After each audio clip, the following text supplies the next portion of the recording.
ഇന്ന് മാർച്ച് 3 ലോക കേൾവി ദിനം.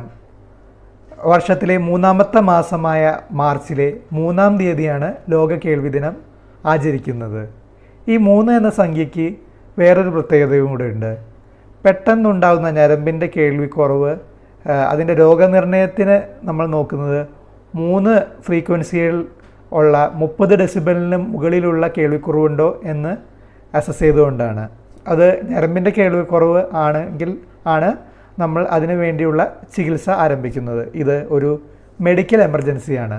പെട്ടെന്ന് കണ്ടുപിടിച്ച് പെട്ടെന്ന് ചികിത്സ നടത്തിയാൽ അതിന് പൂർണ്ണമായും കേൾവി തിരിച്ച് ലഭിക്കാൻ സാധിക്കുന്ന ഒരു സംഭവം. അപ്പോൾ എന്താണ് നിങ്ങൾ ശ്രദ്ധിക്കേണ്ടത്?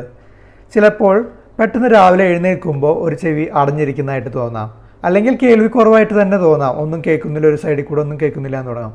അത് ഒരു നിസാര സംഭവമായിട്ട് നിങ്ങൾ കാണരുത്. അത് പെട്ടെന്ന് തന്നെ ഒരു ENT സർജനെ പോയി കാണണം. ഇനി അഥവാ പെട്ടെന്ന് ENT സർജനെ കാണാൻ പറ്റുന്നില്ല എന്നുണ്ടെങ്കിൽ നിങ്ങൾക്ക് ചെയ്യാവുന്ന ഒരു കാര്യം എന്താണെന്ന് വെച്ചാൽ ഹം ടെസ്റ്റ് എന്ന് പറയും. അതായത്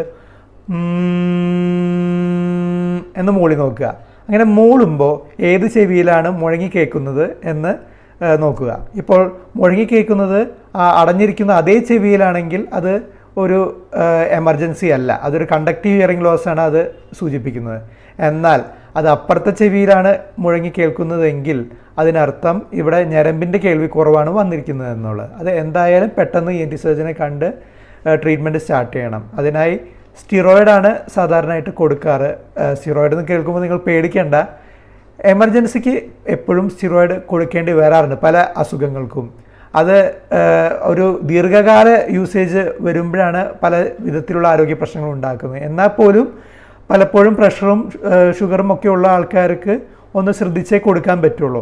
അതുകൊണ്ട് തന്നെ അതിനൊരു ബദലായിട്ട് ചിലപ്പോൾ ഇൻട്രാടിംപാനിക് സ്റ്റിറോയിഡ് എന്ന് പറഞ്ഞ ഇഞ്ചക്ഷനും കൊടുക്കാറുണ്ട്. ഇതൊക്കെ തീരുമാനിക്കുന്നത് ഒരു ഓഡിയോഗ്രാം എന്ന ഒരു പരിശോധന നടത്തിയതിന് ശേഷമാണ്. എത്രത്തോളം കേൾവിക്കുറവുണ്ട് എന്ന് കംപ്ലീറ്റ് ആയിട്ടുള്ളൊരു അസസ്മെൻറ്റ് നടത്തിയ ശേഷമാണ്. അതുകൊണ്ട് ലോക കേൾവി ദിനമായ ഇന്ന് എനിക്ക് നിങ്ങളോട് പറയാനുള്ളത്, ചെവിയിൽ മൂളലോ ചെവിയിൽ അടവോ കേൾവിക്കുറവോ ഉണ്ടെങ്കിൽ അത് നിസ്സാരമായി കാണരുത്. ഉടനെ തന്നെ ഒരു ENT സർജനെ സമീപിക്കുക.